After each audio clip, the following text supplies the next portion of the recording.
3장 1절에서 3절 말씀입니다. 고린도전서 3장 1절에서 3절입니다.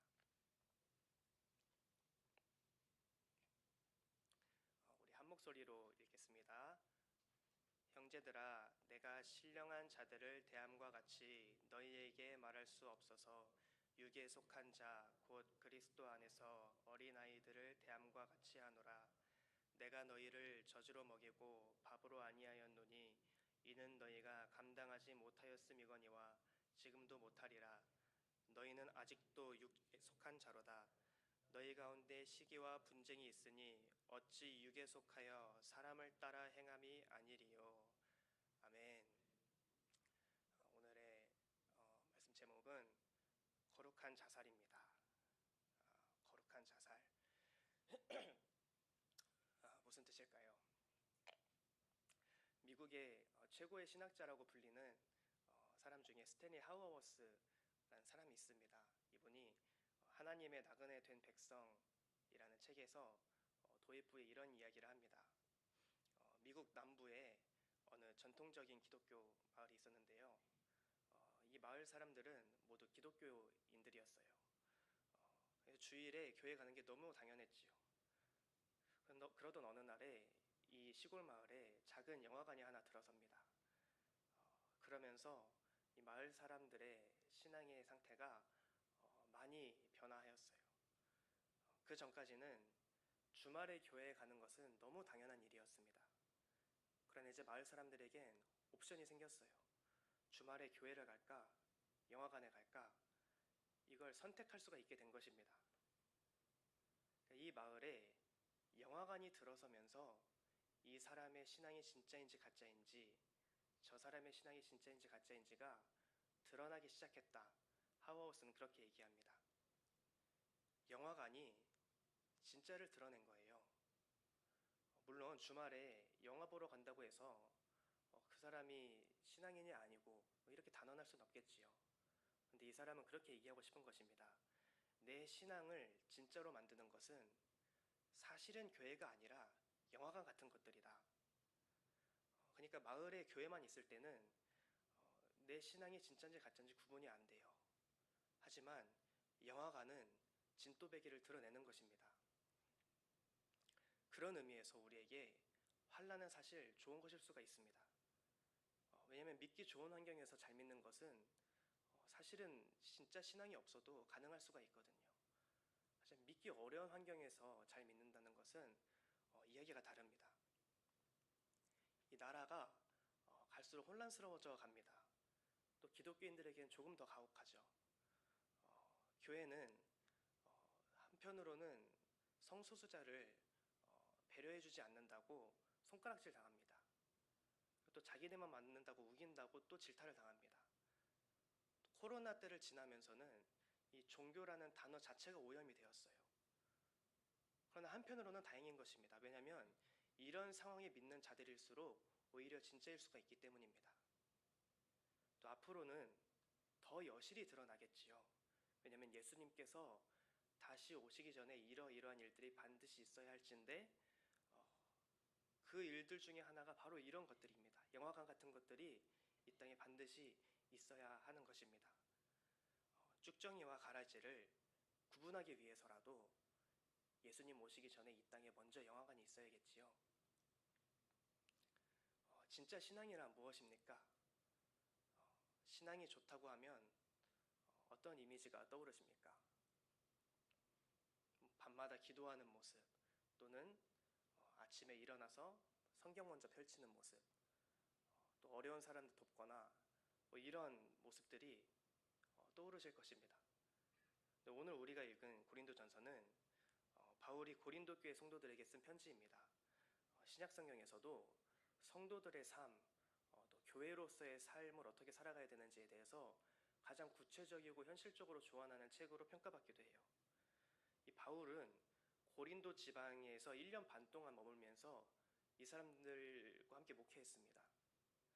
그런 바울이 고린도 교회 성도들을 어떻게 평가하는지, 그것이 오늘의 본문 말씀인데요. 오늘 고린도전서 3장 1절 2절을 함께 다시 한번 읽어보길 원합니다. 함께 읽겠습니다. 시작. 형제들아, 내가 신령한 자들을 대함과 같이 너희에게 말할 수 없어서 육신에 속한 자 곧 그리스도 안에서 어린아이를 대함과 같이 하노라. 내가 너희를 저주로 먹이고 밥으로 아니하였노니 이는 너희가 감당하지 못하였음이거니와 지금도 못하리라. 바울은 그들을 어린아이 같다고 말합니다. 그들의 신앙이 어린아이 같대요. 너무 꼬꼬맹이라서 젖밖에 먹일 수가 없다는 것입니다. 그래서 우리는 쉽게 오해합니다. 이 사람들은 어린애 같았구나. 아직 신앙이 견고하게 세워져 있지 않은 이를테면 새신자 같은 자들이었구나. 그렇게 오해를 합니다. 그러나 바울은 이전에 1장에서 그들을 이렇게 칭찬한 바가 있습니다.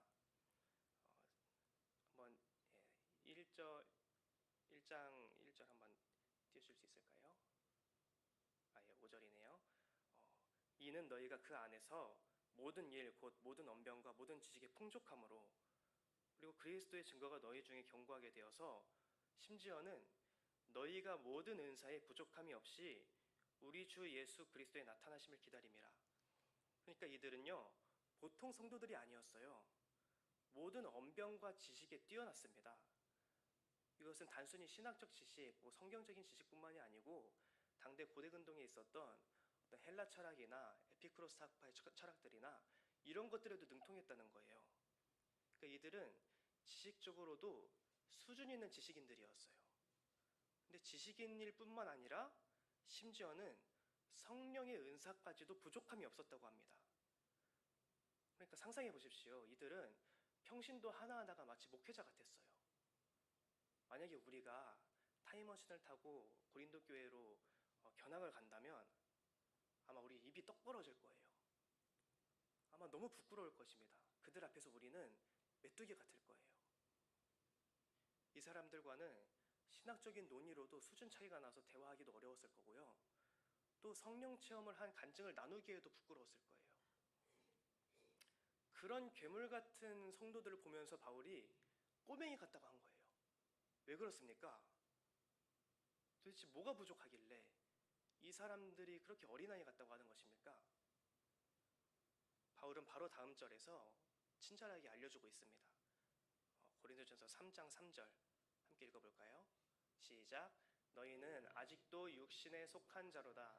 너희 가운데 시기와 분쟁이 있으니 어찌 육신에 속하여 사람을 따라 행하니리요. 그들이 꼬맹이 같다고 한 이유는 뭐냐면요, 일단 1절에서 육신에 속한, 3절에 육신에 속한, 또 육신에 속하여. 기억하십시오.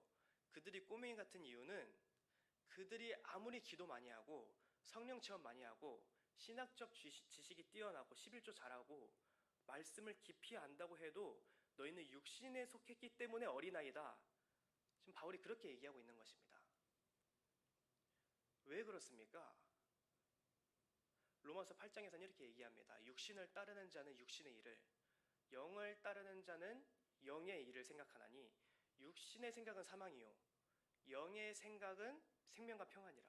너희가 육신대로 살면 반드시 죽을 것이고 영으로서 몸의 행실을 죽이며 살 것이다. 육신에 속했다는 것은 성령에 속하지 않았다는 것입니다. 성령에 속하지 않았다는 것은 아직도 옛자를 버리지 못했다는 것입니다. 그러니까 그들은 괴물 같은 성도들이었지만 여전히 옛자를 버리지 못했어요. 여전히 자아를 사랑했습니다. 여전히 나의 뜻을 따랐습니다. 나를 죽이지 못하고 살려두었습니다. 이것이 그들을 그리스도의 장성한 분량에 이르지 못하게 하였습니다. 그래서 바울이 이 사람들 보면서 당신 아직 꼬맹이들입니다 라고 한 이유는 아직 육신에 있기 때문이에요. 나를 사랑하고 있기 때문이에요. 지금 우리 시대가 사회학적으로는 포스트 모더니즘이라고 불리는 시대에 살고 있습니다. 이 시대에 가장 두드러지게 나타나는 특징이 뭐냐면 첫째는 상대주의고 둘째는 개인주의입니다. 그러니까 세상에 절대적인 기준이 없다고 믿는 시대에서 우리가 살고 있어요. 네가 느끼는 게 정답이야. 세상에 정답은 없어. 정해진 답은 없어. 뭐든지 네가 생각하기 나름이야. 세상이 우리한테 그렇게 가르쳐요. 그래서 이제 아예 성별도 내가 정할 수가 있는 거예요. 정답이 없고 내가 그렇게 믿으면 그게 정답인 것입니다. 근데 이게 어느 날 세상이 미쳐 돌아가는 게 아니에요. 이미 1960년대 전후로부터 시작해서 진리와 비진리의 경계는 점차 무너져 왔습니다. 이젠 내가 진리라는 거예요. 내가 중요하다는 것입니다. 모든 기준과 경계가 나예요. 그러니까 우리 사회는 우리를 계속 그렇게 다그칩니다. 당신 스스로를 사랑하십시오. 너 자신을 신뢰하십시오. 그러나 속지 마십시오, 여러분. 성경은 우리한테 단 한 번도 그렇게 가르친 적이 없습니다. 듣기에는 이게 좋게 들립니다. 듣기에는 맞는 말처럼 들려요. 당신 스스로를 사랑하세요. 내가 나를 먼저 사랑해야지 남을 사랑할 수가 있습니다. 당신 인생의 주인공 당신입니다. 당신이 스스로 결정하고 당신 인생을 당신이 디자인하세요. 듣기는 맞는 말 같습니다. 하지만 성경은 그렇게 말하지 않습니다. 반대로 말합니다. 자아를 죽여라. 스스로를 사랑하지 말라. 나보다 남들을 낮게 여겨라. 져라. 죽어라. 낮아져라. 반대쪽 뺨도 돌려대라. 오직 하나님만을 신뢰해라. 이것이 성령이 우리에게 가르치고 있는 바입니다. 말세에 고통하는 때가 이르러 사람들이 자기 자신을 사랑하게 될 것이라고 이미 주님께서 경고하신 바가 있습니다. 그리고 그게 지금 현실이 되었지요. 세상은 스스로를 사랑하라고, 자아를 사랑하라고, 자기 스스로를 신뢰하라고 가르치지만 성경은 네가 죽어라 이렇게 가르칩니다. 이 자아 실현을 가르치는 종교가 있어요. 그게 뭐냐면 사탄교예요. 한국에서는 영향력이 미미한데 미국에만 가더라도 보통 종교가 아닙니다. 그들에게도 성경이 있어요. 사탄 성경이라고 불리는 성경이 있습니다.